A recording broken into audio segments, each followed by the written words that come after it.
Alright, what is up, gamers? Welcome back to another Topical Tuesday. This is a video series where we just go over the Reddit, top things on the Reddit over the last week. But as you can see, some in patch notes. We're mostly going to be talking about the patch notes for this lovely Topical Tuesday. We got the September release notes. This is the update bringing us two main things that I can think of off the top of my dome. One of those things going to be Jumpstart servers, which I see the patches aptly named after, jumped to the Endgame. Wow, very cool. You have Sexy Girl and Sexy Purple Girl. And then you have some smaller men in the background, as is typical. But basically, the other thing is Yaw's Jar. That's the other big thing. We'll take a look here. The September jump to the Endgame update arrives in Arcasia tomorrow. It's going to begin at midnight, which is standard, midnight Pacific, 8 a.m. UTC, whatever the fuck that means. I'm American. I don't speak Universal United Travel Code, United Time Zone. Brings Jumpstart servers, Primal Island Battle Royale. So, like I said, two things, Jumpstart servers and Yaw's Jar. And then, obviously, the massive QoL we're getting to the endgame content, which was a huge surprise to me. I jokingly told my friend the other day, we're 100% going to get it. Obviously, I didn't believe that myself. I thought there was a chance. But, looks like I was right. So, is what it is. And you can also watch patch notes with Henry. I'm sure Henry's a good guy. I've never seen the patch notes with Henry because I do it myself, but thanks, buddy. So basically, Jumpstart servers are fast-track servers for each individual region that will merge with their respective regions after a 6-month period. I do think 6 months may be a bit too long, but that's the time period that they have designated, so that's the time period we're going with. Players will get a Southbourne pass to jumpstart a character immediately to 1415. Server in each region. West is going to be L'Oreal, East is going to be Ezekiel, EUC, Kyangal, SA, Elgasha. Jumpstart servers will be isolated from other servers, independent PvE matchmaking, auction house, party finder, marketplace, etc. This allows restarting players that have an independent experience that's unaffected by existing servers and regions. We'll be closely monitoring the progress and populations of Jumpstart servers and plan on reconnecting Jumpstart servers with their respective regions within the next 6 months. And they're also excited to announce that players who purchased the Founders Pack originally at launch will find a Jumpstart version in their product inventory. I'm interested to see what exactly this means, but players will be able to see the Jumpstart Founder Pack in their product inventory in all regions, but each pack is only claimable once. If a player has a character on multiple regions, whatever region they first claimed the pack on will be bound to that region roster it is claimed in. So, you can make multiple Jumpstart characters. You can have one in East, one in West, one in EUC, one in South America. Only one of them can claim the Founders Pack. That makes sense. Basically, after you claim it, it goes away, because you can only have it in one region on one character. Capiche? Capiche. The Jumpstart Founders Packs will be the same as the original Founder Pack with two exceptions, not have royal crystals in the packs, and the items within the packs will be roster bound. Okay, well that answers my question. For a full list of the special progression events and rewards, check out the Jumpstart server details. I'll just briefly go over this, because I'm sure you've seen this if you haven't already. I'll put this in the description if you haven't. I'll put the patch notes in the description as well, in case you want to just jump on with me. Southbourne Power Pass, Story Express, Jumpstart Makoko Express events. Southbourne Power Pass, obviously, they mentioned we're getting that. You can designate one character between 1415 and 1540 on the account to participate in the Jumpstart Makoko Express. Makes sense. Welcome giveaway, first login gift. There's also going to be an XP boost for your roster character, Stronghold Trade Skill, all up to max. Roster level up to 100. Exclusive Makoko Shining Harvest event. The special event rewards are granted to help players rapidly progress, clearing, reclearing region raids, abyssal dungeons, chaos dungeons, guardian raids, etc. Basically, just give you more mats, more shit, more drops. It's just hyper... It's basically playing a private server. If you've ever played a private server for, like, MapleStory, this shit's, like, 20 times rates, maybe. Basically, shit goes wild. There's also going to be special store packages and cosmetics, and they're supposedly heavily discounted. Material packages, shit like that. We'll see. But that's the TLDR on the Jumpstart servers. Primal Island Battle Royale. This is the Battle Royale, I was going to say server, island. I'm sure this is for some people, but this is not for me. Very cool looking dinosaur, though. RAR XD. Holds up Sporic. Look at this shit. Where are we dropping, boys? Yeah, it's not for me. I'm sure it's for some people, though. If you give a shit about that, go ahead and read it. I do not, and I don't think very many people do. Mostly because PvP in this game is fucking terrible. You can... Not even at me on that, honestly. That's just not even my opinion. It's just a fact. Yaz's Jar, Amethyst Shard Shop.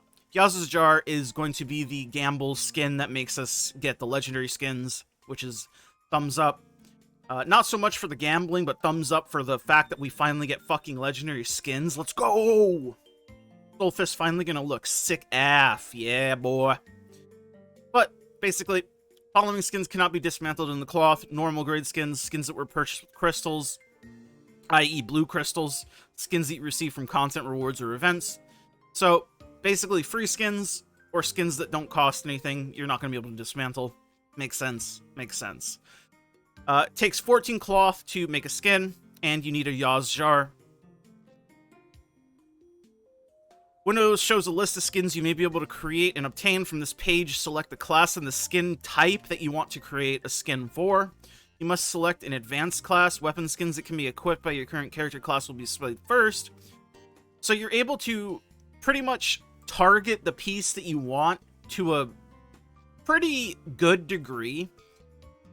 So that's nice to see, because I know a lot of people had issues with worries about, like, oh, there's so many options that you could possibly create.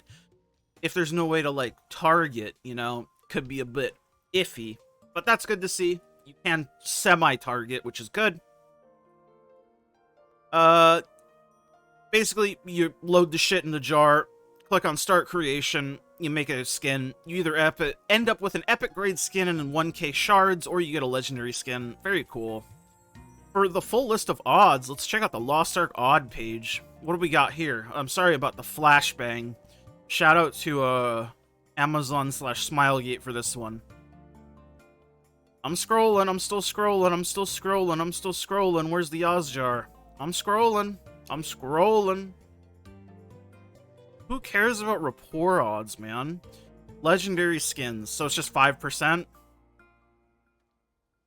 5%? Question mark? Yeah, 5% for legendary, 9%, 7.5 for epic, depending on. Looks like it's 9% for weapons, 7.5 for armors. Makes sense, probably because there's more armor pieces than there are weapons. But it's a flat 5% for every legendary piece, which is good to see. I want to check out the second season as well, just to make sure that it's also 5%. Legendary skin leap. Yeah, okay, they're both 5%. Makes sense. I've seen all I need. And then we're getting, obviously, Yazjar Season 1 legendary skins. Just take a quick look. Mute that. Very cool. Very cool. It's nice just that we're getting these at all. It's about goddamn time. God, the mage ones look so bad. That one looks decent, I guess. But it's also on a summoner, so. Gunner. Hey, martial artist. Atta girl. But this is not the one that I want. We'll take a look at Season 2. Am I gonna have to mute it again? No, sir. Warrior. Warrior looks beefy as hell. I might get that for my Berserker. Maybe. Obviously, everybody likes these paladin skins. They look quite good. The assassin ones look interesting. Interesting is what I will say. As always, mage ones are underwhelming. It looks okay. Gunner one's pretty boring. Not gonna lie to you. That's my opinion. It's just yeehaw, I'm a cowboy. Although I will say the sharpshooter one looks pretty cool. Specialist, whoa. Specialist one looks alright. I don't have any complaints. Martial artist, baby. There we go. Soul Fist. Look at that shit, bro. So good. I've waited so long for this. And finally, I can be Ari from League of Legends. Anyways, enough of that. Events, Blooming Makoko's Oktoberfest. I'll make a video on this shit. You already know how I work. Affection Rapport ranks. You can smooch Nineveh and Thyrane. Very cool. Skin crafting. Yaz's Jar introduces a new skin crafting system utilizing cloth. Head to a skinsmith NPC in your city or stronghold. Click on the skin crafting tab to see a list of skins you can craft. Craftable skin recipes will be added to the game. 2 grades exist for craftable skins, epic and rare. Skin parts, weapon only for epic skins. Headwear, chest piece, pants. Each crafted skin part can be dismantled for cloth. Epic 7, rare 3. There are non-dismantleable skins normal out of the craftable skins. They cannot be dismantled.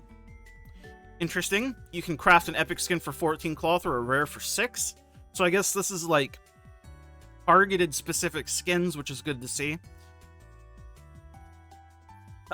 Some general stuff here.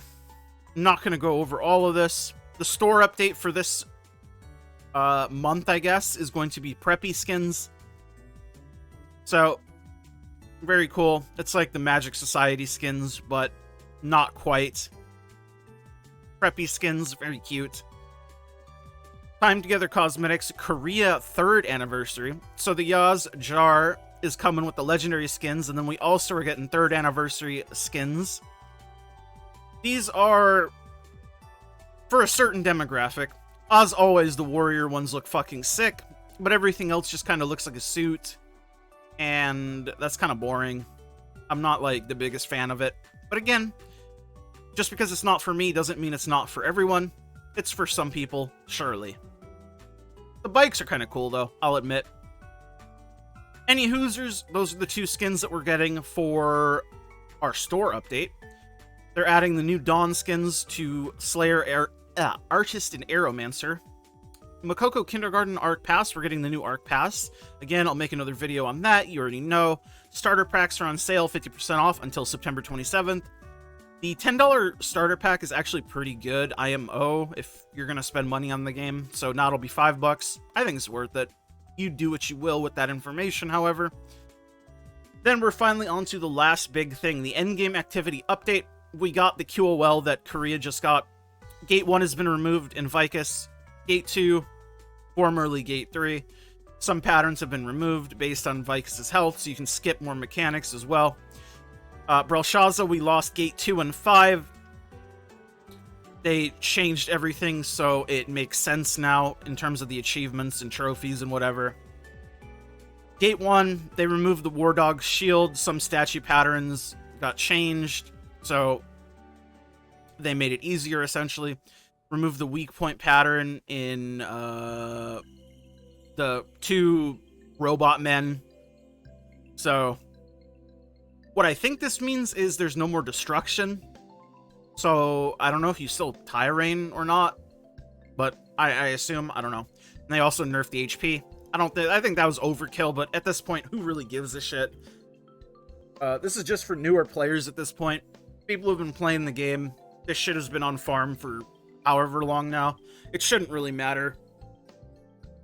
Gate 2, formerly Gate 3, so this is Tater Tot, or Debussy as she's known formally. Item level requirements have been adjusted. Normal mode will require 1490, hard mode will be 1540, makes sense. Tater Tot's object destruction phase has changed, so the shapes, the amount of objects to be destroyed, and the placement of objects have been adjusted. The square and rhombus shapes, have been reduced from 3 to 2 from 3 to 2 per player, and the star shapes have been reduced from 3 to 1. Wow, I only have to kill 1 star now? Gee. I don't know if I'll be able to do it.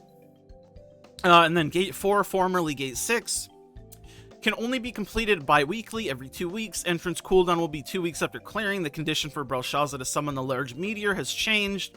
Floor regen has been shortened. Light shard pattern, there's more yellow orbs. Normal mode only. Belshazzar's possible death timing has changed. She can now die after the praise mechanic. So after Shandi, she can die. So you don't just sit at 0 bars waiting for pattern after pattern after pattern. Certain patterns will no longer appear based on Belshazzar's damage received. So this basically means yellow meteors are now on a timer after the first one. It doesn't matter how fast or how much damage you do. Just fucking unload on this biatch. Hard mode only. During meteor generating 0 bar mechanic where meteors shoot from 4 directions, Brel will no longer use certain strong patterns after her shield is destroyed. So this just makes it a bit easier, I'm assuming. Triangle Abyss Dungeon, Gate 1 has been removed. Hard mode only. The damage dealt by TNS has been reduced in Gate 1, formerly Gate 2. I don't think this was the problem. The problem is this cunt is annoying as hell. He just moves way too fucking much. Just make him move less, man. I would have rather Gate 2 be removed and Gate 1 kept, but that's just me. Updated gold rewards, you can see it here if you want to sort of look, but I ain't about that life. Class balance updates, you can also see this stuff, but basically we're getting the latest Korea balance updates, minor updates, I believe. You can just kind of see, I'm just going to scroll through them a bit slowly. Shadowhunter got another little, tiny little buff. Love that for her. And that's it. So that's going to be this week's Topical Tuesday. Thank you guys for tuning in. Hopefully you guys are excited about Lost Ark as I am, because this shit is looking good. Thank you guys. Like the video if you like it, dislike if you dislike it, leave a comment down below, all that good stuff for the algorithm, subscribe, etc. Thank you to my YouTube members, my tier 2s, Blitzel, Remix My Life, I'm Nufu, Airzyke, Peachy, Jacob, and all my tier 1s, it's Biscuits, Inder, Diz, Clouded. Peace.